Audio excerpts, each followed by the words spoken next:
أهلا بيكم في الغورية.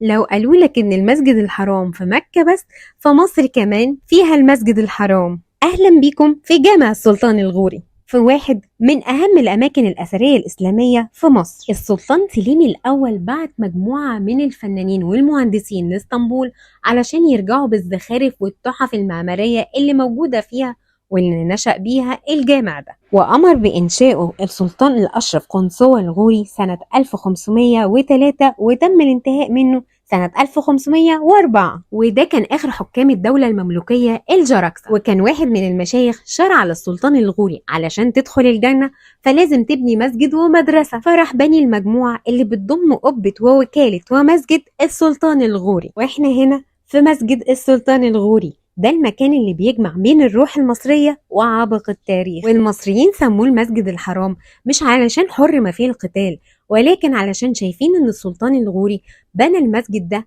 من الإتاوة اللي كان بيجمعها من الضرايب عنوة من المصريين، ده غير الحاجات اللي كان بيشتريها والزخارف كان بيشتريها بتمن بخس، علشان كده أطلقوا عليه المسجد الحرام. وفي صحن المسجد كانت بتدرس فيه المذاهب الأربعة، وكان الطلاب يتوافدوا علشان يتعلموا العلوم الدينية، لأن كان مبادئهم إنهم مهما كان الإنسان وصل لمكانة اجتماعية إلا إنه كان لازم يكون ملم بالفقه والعلوم الدينية. ودي بقى كانت جولتنا في مسجد السلطان الغوري.